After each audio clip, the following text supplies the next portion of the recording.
I think the enemy wants you to think that you don't have enough of stuff. David not only said that it was God who gave you Canaan, that's the promised land. We're not talking about land, we're talking about the lives God has given us. The lives. You are living in what God has given you. That's the difference between me and the person who says, I'm a self-made man. I don't claim that. Everything I have got is the result of something God gave me. Everything. Everything. So I don't want to apologize for it, but I don't want to be proud about it because God gave it to me. You are living in something that was given. And if you don't believe that, you will be prideful. And if you don't believe that long enough, you'll be powerless. Because you'll lean on your own understanding. Because you will say Jesus is Lord, but you will live like logic is Lord. And you'll always be counting. We only have 5. We only have 2. This won't go so far. It's too few. It's too few. I've been studying the Bible for over half my life seriously. To teach it, not just to learn it. And I've been studying the Bible over half my life, not just to preach it, but to live it. One thing I found out in the Bible is that generally speaking, you can find some exceptions, but as a general principle, listen to this. God never looks at your life and says, I can't do it because you have too few of anything. God never looks at people. He never, I can't find in the Bible very many times, there are a few. But this is one of those cases where the exception proves the rule. That mostly the Bible is about a 75-year-old man named Abraham who became a great nation. When you're 75, you only have a few years left. When you're, I could go on and on with this, y'all. When you're making a plan to save the world and you start at 30 and you're going to the cross, why didn't Jesus die at age 75? Why did he do everything that he was sent to do in 3 years? Even better, why didn't he run a big campaign so he could get a big number of disciples so he could have a lot of followers if he's leaving? Why did he spend so much time with 12 men and one of them was Judas? Why did he do it in 3 years with 12 men and change the world? Maybe he wanted to set the model so you could see what he can do through a few. Because he knew, listen, he knew that you would be in this situation in life and you'd be saying, I don't have enough. I don't know enough. I don't have enough. I don't have enough time. I don't have enough talent. I don't have a big enough team. That song, I got a really big team. I didn't make that song. I have a really small team. In fact, some of you are here today being like, I have nobody. And that's not true. But the enemy always seeks to diminish what you've been given. That's his strategy over and over. And how many times will he do it? As many times as you'll believe it. He'll take what you have given and diminish it and shrink it and diminish it and shrink it until you can't focus on it, until all you see in your life is what others carry. Until all you see in your life is the things you don't have, until you forget the few that you do.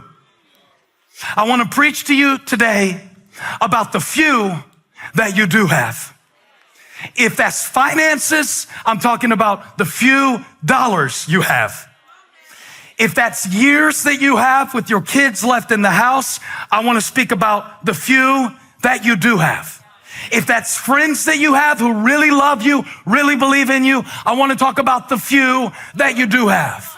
If that's the things that you're good at versus the things that you're not, I want to talk about the few that you do have. That's why God used David. He knew what to do with the few. Do you? Are you always waiting for something else? More. God, give me more wisdom. And sometimes God says, the problem is not that you have too few, you got too much. You got too much. God, give me more wisdom, more wisdom, more wisdom. God said the problem isn't the absence of wisdom. The problem is that you have too many opinions. Sometimes you have too much information. God, I just need to know more than I can do it. No, you don't need to know more. I had somebody leave at church one time. They said, I knew all that today before I came. Some of y'all are here like, I knew all about the Ark of the Covenant. You didn't even get to the good part about the tabernacle that they made for it. That was awesome. You can talk about Obed-Edom when you're getting Obed-Edom's house. He was blessed and brought back down. You can talk about that. That was good. I knew all that. You knew it already, but do you do it already? It's what you do with the few. I learned this over and over and over and over again, that sometimes I had more faith with the few than I have with more. What's that about? As few went to many, faith went from big to little. What's that about? Because I start dependent on the cart. I think I need more. So I'm just challenging you this week to take what David said to your own heart when he said that God gave it to them. Look at verse 19 again. I gave them so many scriptures today. Yo, my fear in preaching is running out of stuff. So you should see all the scriptures we don't get to. It would give you heart palpitations to know what all they're looking through back there. Because the last thing I want to get up here is 15 minutes in and go, and I guess So I'm always thinking that I don't have enough to say. Sometimes my biggest mistake in preaching is I try to say too much. I do too much. It's the Ark of the Covenant, it's the book of Revelation, and it's the temple of Dagon. And you're like, whoa, I just had my first cup of coffee. See, it can be just as bad to do too much. Here's David, from a shepherd to a king. And what does he go back to?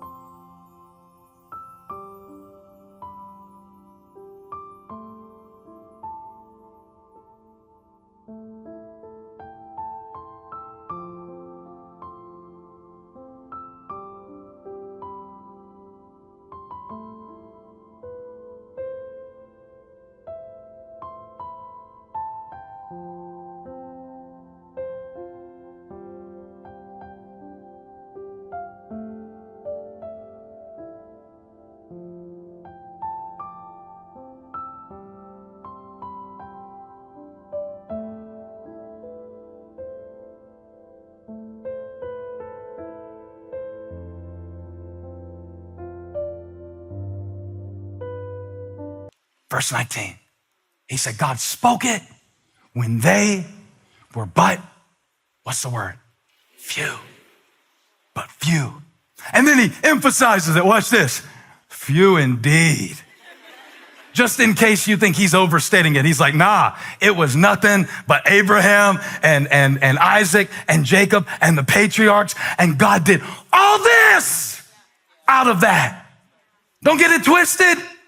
To think that I'm so great as a king. David said, no. He did it when they were but few, so he could prove that he was faithful, and he couldn't prove that he was faithful if he didn't do it through a few. If he did it through a lot, you would consult the lot of your logic and the lot of your resources. So God has you in a season right now where he is stripping away some things and subtracting some things, and some people are leaving, and some things are disappearing, and some certainties are evaporating, and some things you depended on all your life are no longer able to hold you up. So God can show you what he can do through a few. It is almost like Gideon in the Old Testament, where he had 32,000 warriors. And the Lord said, I can't use you yet to deliver my people. Look at Judges 7:2. Why? Because you're not strong enough. Why? Because you're not smart enough. Why? Because you're not experienced enough. No. He said, you have too many. So why are you praying about too few when God is talking about too many? God said, take them down to the water I'll thin them out. I'll send home who needs to be sent home, and you'll deliver the people with 300 men. I'm not good at math, but that's backwards. I went from 32,000 to 300, and it feels bad to go backwards. And you've been going backwards, and you've been feeling bad about it. But praise the Lord, because praise paves a way for the provision of God to be revealed in your life through the few. Through the few, say it, through the few. Through the few. I don't have that much, you don't need that much. You don't need what you think you need. I promise you, you don't need what you think you need to do what God has called you to do. Because if you needed what you think you need to do what God had called you to do, and he's the one who called you to do it, he would have given you what you think you need to do what he's called you to do, because he's the one who called you to do it. He doesn't promise stuff that he doesn't provide for. Oh, if I was more even-tempered. No, you need a little bit of that, all right?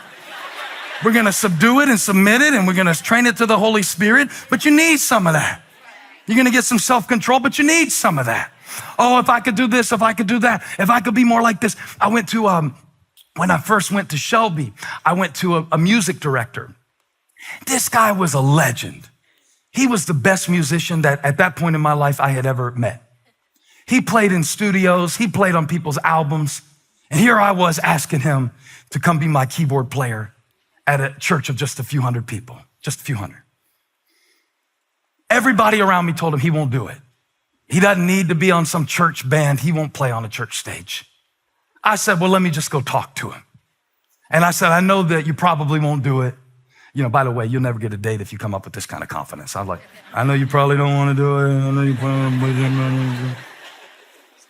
But before I finished, he said, yeah, I'll do it. I said, I can only pay you this much. And it was just a few. I was going to pay him for a week what he could get in an hour. He said, I'll do it. I've been praying about that. I said, oh, okay. So I started doing it. Every week, I'd go over to his house, and it was such a trip, y'all, because I would teach him the songs.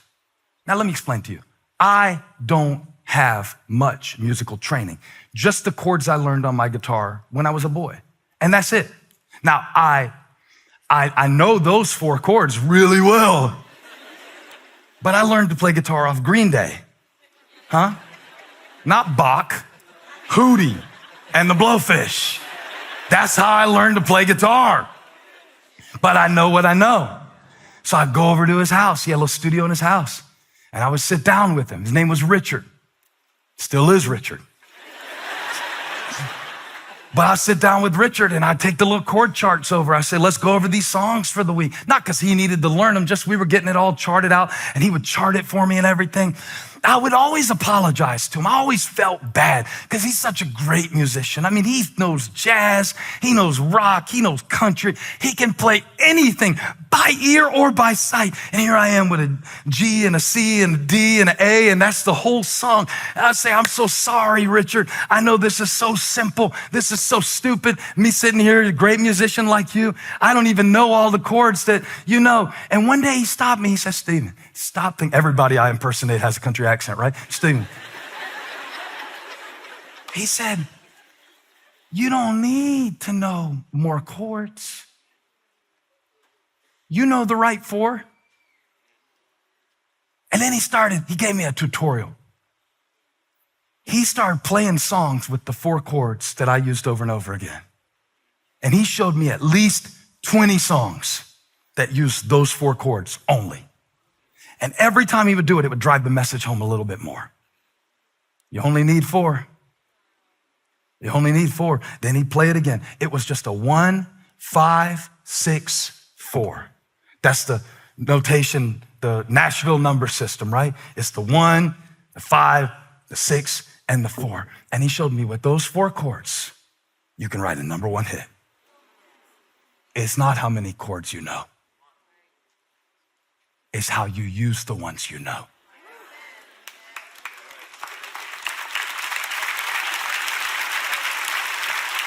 Hey. I'm not preaching to everybody today. Just a few. Just a few that have been going around saying, God, I don't know enough. I don't have enough. I haven't been trained enough. I'm not good enough. I'm not sleeping enough. That must be a parent of a newborn or a dog. God, I don't have enough. And Richard showed me, you only need 4 chords. You only need 4. I'll prove it. When God got ready to turn on the lights of the solar system, he said 4 words, let there be light. 4 words and the lights came on. 4 words and the world was illuminated. 4 words and the darkness had to back up.